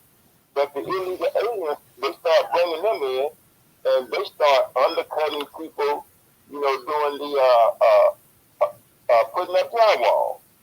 So again, this is part of the organized chaos that the Democrats and the Republicans are putting out there as far as which groups of people don't want to do these jobs and blah, blah, blah, blah, blah. I've heard that 3 times too many. And it is a lie. It is propaganda. And I think people, y'all need to stop saying this because, see, understand that there are those of us, like myself, who still try to do a little research to keep people in check. I'll give you an example, and then I'm going to sign off with this. Just like recently, they promoted that Jim Crow Joe won the primary in South Carolina. But when you go on the South Carolina website, sc.gov, and you look for the turnout for that primary, I think they had like 3 million, over 3 million people registered to vote, but only like 4% of them showed up to the poll. But they're putting it out there as if, the black people are backing Biden. No, they are not. Black folks stayed their butts at home, which they should have. Why vote for a racist, an anti-black racist that's not going to do anything for you except for bring people over here and put them in front of you? Black people are not playing. And so for all the Democratic shields, understand, we're not voting, we're not working, and being disrespected and paid lower than the person that just walked across the border. We're not doing that. So stop telling that lie about they doing jobs that black people no longer want to do. And I'll land. All right, thank you, Original. Let me go ahead and get to Rella. Rella, go ahead and unmute your mic. Hey, Newstoter. So I wanted to address a couple of things. So first, I'm going to read from the USDA.gov. This is the U.S. gross cash farm income forecast, and it says it's to decline in 2023 to 2024. It says gross cash farm income, GCFI, is the annual income before expenses and includes cash receipts, farm-related income, and government farm program payments. Inflation adjusted 2020. The GCFI forecast at $549.8 billion in 2024 versus $400.3 billion in 2003, which the increase across time, primarily due to higher cap. It realized GCFI would decrease by 8.5% in 2023 relative to 2022, and further decrease by 6.1% in 2024 relative to 2023. And I posted this link down in Jumbotron. There's more information, but I want to say this: even if on the decline, I do feel like the decline is because of the fact that the government has strategically, and I'm talking about the USDA, has strategically, with the help of white and Latino farmers, strategically muffled and stifled Black farmers out of existence. And, you know, when you look at a $350,000 a year, possibly net income for a family wanting to run a farm, and they're unable to because you have people who are keeping them from resources. Shout out to John Boyd Jr., who always is talking about what's happening with the farmers, the Black farmers, in their fight to actually get resources so that people can continue to maintain the farms that we do have. There are a lot of people trying to homestead now. There are a lot of people, even on YouTube, there are people teaching folks how to grow crops. Me and DJ, we talk about hydroponics. So when I hear Fahima, I know I'm saying it wrong, I'm sorry, saying, you know, that our ancestors did those jobs and we want to get into technology and things like that. I'm into it, and I still would love to farm. You have the opportunity to see the writing on the wall, and you have people who push this propaganda, who say, well, you have people who want to get into other opportunities that don't want to farm, and they don't want to do chicken farming. That's not true. There are young people on TikTok who have chickens, and they're raising them, and they're actually teaching people how to get into small little things, to do homesteading with small animals and getting into a farm, and they have families, Black people. These are young Black people. These are not the ancestors. So I think when you keep repeating and regurgitating so many times something that you heard and something that maybe you believe or that was taught or told to you, you're going to start to believe it. And that's the problem. And you have to get out of that, because our ancestors did not get the opportunity to continue and pass down the land that they got that was actually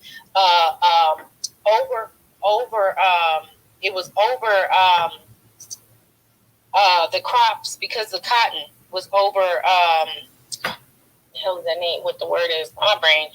Anyway, that's why George Washington Carver was so influential in saving the land with peanuts, because that was a way to heal the land. Because cotton, overgrowing cotton on the land kills the soil.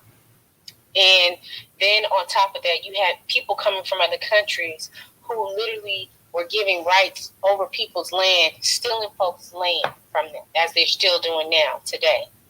And so when you see stuff like that, that tells me it's not that our ancestors didn't want to do those jobs and didn't want to pass down farming and other possible businesses that could have came out of owning land, especially farmland, even if they were laborers, that they were changed to laborers on the census. I do believe they were farmers. It's that it was stolen. That opportunity that you keep talking about, that change into different industries, technology works with farming. Science works with farming. It's all part of the same, almost intertwining into the same industry. And they didn't get that opportunity to build an economic base, because every time you turned around, someone was coming in, stealing, robbing, and pillaging. And then they lie to you and say, well, you know, Black people don't want to do these jobs. No way. That's a lie. They say that even with the retail jobs now. They're saying Black people don't want to do those jobs. Oh, we can't even find people in tech. We can't even find Black American doctors. Those are lies perpetuated by mainstream, and you have people who pick those up and they try to pair that with politics. And then they allow someone to feed them information, and they take that onto a stage and they say, guess what? Black folks don't want to do those jobs anyway. That's a lie. If you have a high number of homeless people and you have a high number of people moving into different industries and areas, it's because they've been shut out of something that they're probably good at. And it's because they've been gatekept out of something that they were supposed to be in. So we have to fight back against those narratives, and we really have to start to control our story. And our story is that our ancestors did not get to pass down our inheritance like it was supposed to be, and give us the opportunity to move it into the next generation. And because of that, we are at this point right now where people are utilizing our hurt, our condition as a weapon against us. And sometimes they look like us. And we got to call them out, like Original said, and push back against that. Because it's test the spirit. That's what they say. And I'll land. All right. Thank you, Rella. Hey, DJ, go ahead. I know you got your hand up, and then we'll get to Brother Moku and Fahima. Hey, let the family call. Just got in the studio. What's good, family? Moku, go ahead. And you got to unmute your mic. Hey, what's going on, fam? Thanks for letting me speak.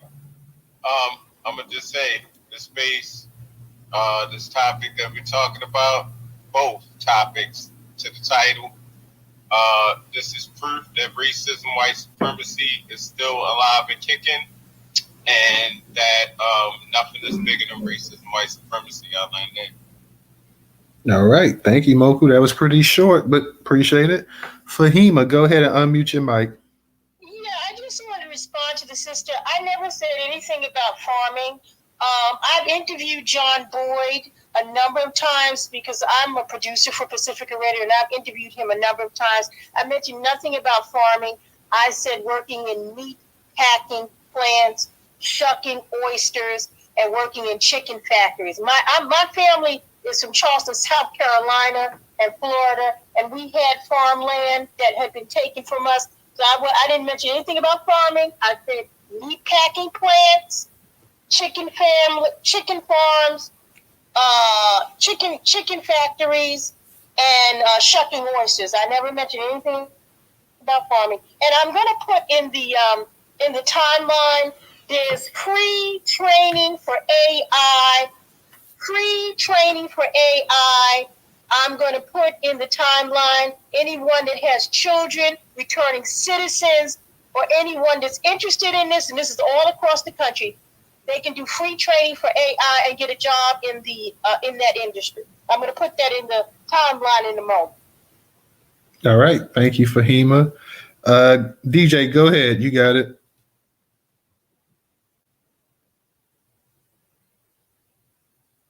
Is DJ there? Well, Yeah, just let other folks talk as I'm caught up doing something. I'll hop in a second. all right. The only person ahead of you is Original. Well, go ahead, Original. You got it. You got it, Original. Go ahead. Yeah, I just want to say I did find that article, All You Americans Are Fired. Yeah, I put it in the chat, and so people can go in there and look, and they can read that article. Because in that article, it cited this one brother. He was like in his 30s, and he was just trying to take care, as we always do, trying to take care of our families. But they brought these illegal aliens over here, and they were paying them more than they were paying the black folks. And so, like I said, people need to stop with this propaganda, because I do see quite a number of black people who are somehow some sort of a democratic shield, whether they work in media or not. And they continue to try to convince us that we are the problem. Well, we are not the problem. It's this system that they continue to use to attack us with. And then turn around and say, well, you just have to work harder, or you should do this. Look at how these people, they came over here, and look at how well they're doing. And I just respond to these people by saying, well, they burnt down and tore down everything that our ancestors built to be self-sufficient. And then they get people to turn around and tell us that we don't work hard enough. That all these other demographics, they work harder than black folks. Black folks don't want to do nothing. They're just sorry and lazy. That is the biggest lie that has ever been told, and I'm going to continue to attack that lie, because I'm tired of hearing people say we don't want to do certain jobs. No, we're not going to do. As Dr. King said, if you're going to be a street sweeper, he said be the best street sweeper you can be. There is dignity in honest work, but the issue is they don't want to pay black people, and they're bringing all these other people over here and placing them in front of black people, and I'll land with that. All right. Thank you, Original. Let me go ahead and get to Rella. Rella, go ahead and unmute your mic. We're not going to go too much longer, y'all. You got it, Rella. Yeah. And Fahima, you have to forgive me. I heard you say, the meat packing farm and the chicken. Meat packing.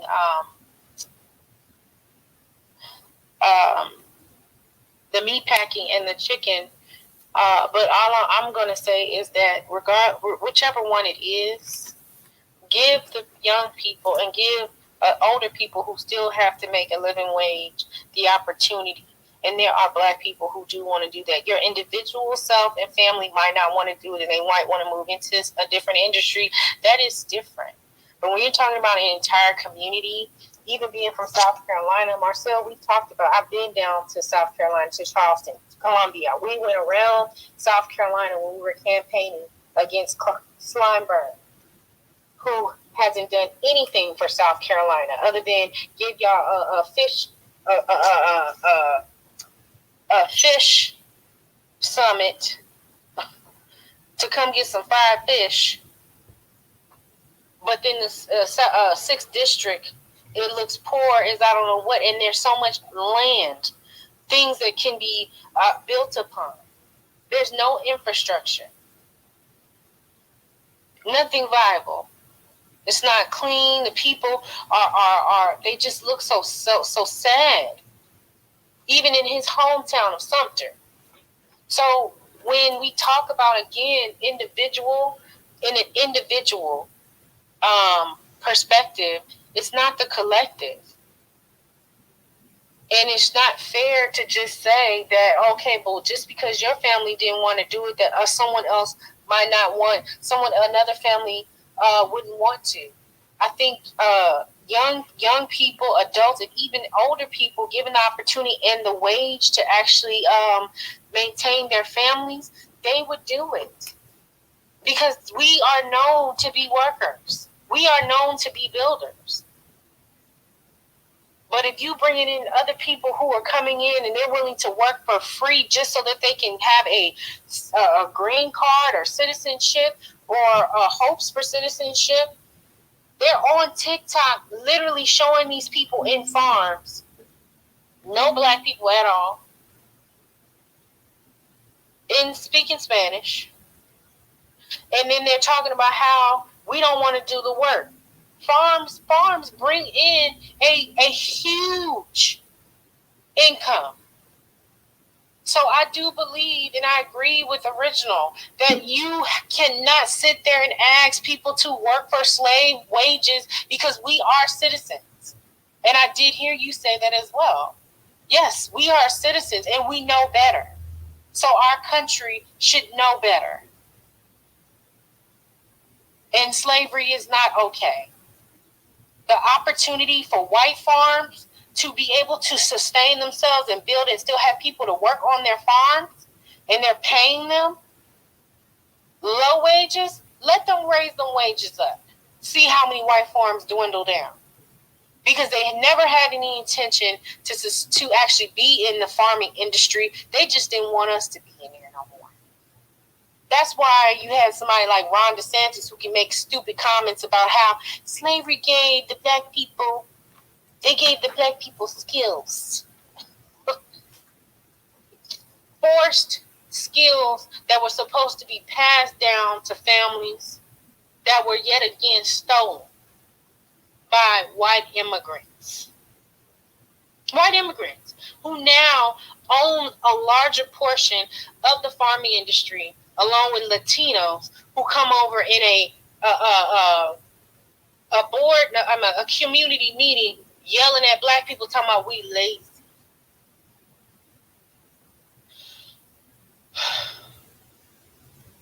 I don't even know what else. It's so sad. It really is. It really is. Because I'm not your enemy. And I don't believe you're mine. But I do believe that there are people who would rather toe the line than truly fight for our repair. And so they act like they don't understand. Or they sound like they don't understand because they maybe don't want to offend someone. Well, we're not moving into 2025 worrying about other people's feelings anymore.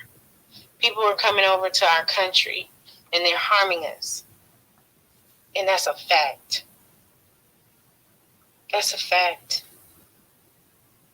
Immigrants aren't coming over here looking at the black poor saying, oh, I want to make sure that I am helping the people that are here and doing my part to actually help sustain them, the people that in this country that I've been afforded to live in. That's not the conversation that they're having. They're building little nations within our country. Little China, little Haiti, little this. How you should not even be able to wave another country's flag in the United States. That should be illegal. Because you took oath of citizenship if you came here legally and went through the process. And if you didn't, then you are illegal and you are breaking the law. So, yeah. Thieves. That's what I call it. Thieves. And I'll land. All right. Thank you, Rella. DJ, are you in the space? We're going to get ready to close it out. I'm going to let you say something and then we'll go ahead and close it out. Yeah, everybody hitting on all cylinders. Sorry, fam. It's weird ass night tonight, you know what I'm saying? But, always caught up with y'all. But to make a long story short, everybody said what y'all had to say. But once again, I never hear anyone say, hey, how do these solutions that we come up with or the problems that we have, we're online talking about it. We ain't down in the street at the church, at the mosque, at the YMCA. You know what I'm saying? We ain't at City Hall like that heavy with this information. You know what I mean? So I was in DJ Big A space earlier, and Mark Carter was kind of saying somewhat of the same thing. Marcel was saying somewhat of the same thing. Hey, look, some of us don't want to run for office. But there are many others that just would rather be up here online, yapping and not getting any work done. So, that's always going to be my statement. Hey, yeah, we all saying something good and great, but when is the information going to come down in your city, in your neighborhood, your town? I'm one person. Yeah, I could give out 1,000 QR codes in. That don't mean you're going to hear about it in California. You ain't going to hear about it in Texas and all this other stuff. We need to find some way to do a mass campaign to talk about what it is that's going on in our country. And Sister Fahima got to come up here and stop talking about the talking points you're talking, because that's what's the purpose of talking points. I'm just going to say for what it is. I've been working my whole life. I'm 43. I've lost more jobs probably on my hands and toes dealing with these others, black others alike, you know what I'm saying, than me not ever wanting to work in my life. This is why I haven't had a job in over 15 years, sister. I could tell you stories how many times I was fired dealing with these daggone immigrants, yo. Over here in New Jersey, yo. They gang up on us. They spread lies to the management. Hey, yo, he came in 2 minutes late. Shout out to Original 42. Yo, Original punched DJ in today. You know what I'm saying? They ain't got no problem telling them and being a guinea pig / snitch. So I don't trust none of these other folks coming over here. Other thing is, we got to understand these Chinese that are coming into the country, they're not poor under any circumstances. And I got to give you some pushback too, Tyler, when you're saying, hey, why can't they go develop Iowa? And more Nevada and all this other stuff where there is land. Well, why can't they do that in Shanghai, China? You know what I'm saying? Why can't they do that in the Himalayan mountains where their ancestors come from and been living there for thousands of years? Why they got to come over here? They got the same technology. No, I didn't say why they can't develop. I said if they're going to come over here, then they should go ahead and put them in those areas over there. No. I got you. Develop, put them in the area. Nah, send them back home. 180 degrees, go back the other way. Because you've been living in your homeland for as long as you've been living there. You couldn't figure out how to develop road, lay down pavement, put plumbing in, all this other stuff. Well, we did it because we had no choice. What was their worry about? You see what I'm saying? So when you see these Chinese migrants down at the border, you notice they're dressed very well. They don't look dirty and just like they just came out of a war or anything like that. These are the millionaires that are coming over here. They got money and infrastructure in China and Korea and Philippines, China, and I forgot what was the other Asian. I think India.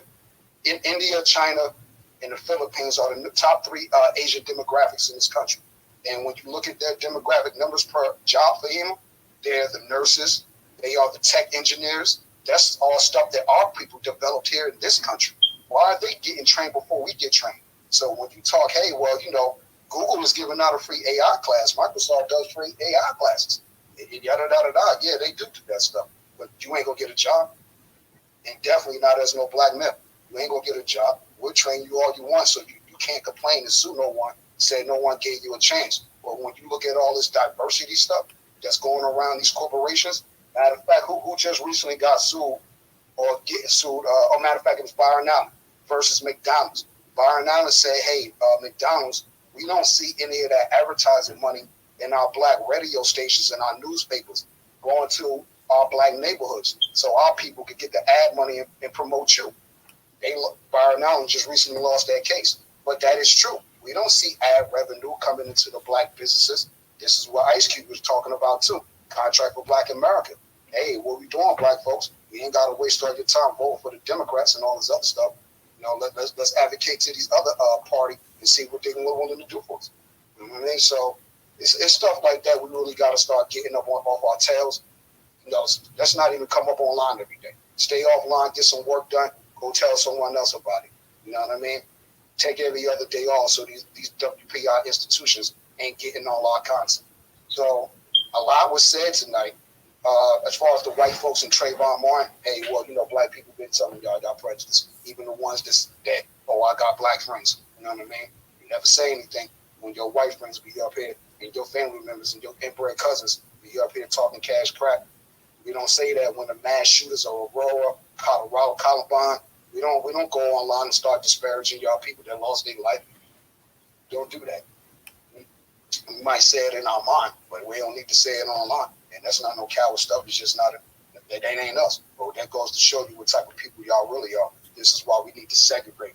Integration may be worse than slavery. All right. Fahim, I was going to get ready to close it out, but I'll let you say something real quick.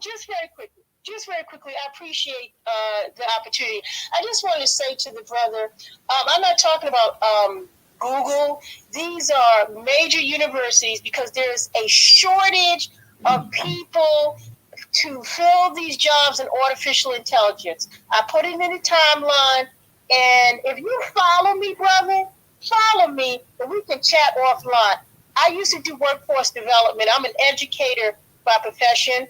I've been teaching at an HBCU for the past 20 years. And if you follow me, we can speak offline, and I can assist you to transition into getting your own business and getting some of these contracts out. I challenge, just follow me, and we'll chat offline if you don't mind. But I'm not talking about Google. We're talking about major universities that have pre-AI training because there are not enough people in this growing field. All right. DJ, I see you got your hand up real quick, so go ahead. Yeah, whether it be Google or Harvard, it really don't matter. 9 times out of 10, when you graduate school, there's no job waiting for you. So you can gain the experience and the knowledge and the know-how all you like. We're not hiring black people over here. And I know that doesn't look the same as what most of us grew up in during the 60s, 70s, the 80s, the 90s. you see black people in these tech type sectors. But hold on a minute. Google is ran by at least 90% people from India. This is why Kamala Harris okaying these H-1 visas so they could come over here and work. They the ones that got their education during the 90s, late 80s, 90s, and 2000 when it came to what we see now as AI, the tech sector. They were the ones getting the education, being offered the free schooling, the scholarships. We wasn't being offered that stuff.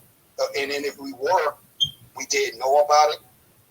9 times out of 10. And as far as like, you know, when you say workforce development, I understand that too, because I'm tied into the workforce development here in New Jersey.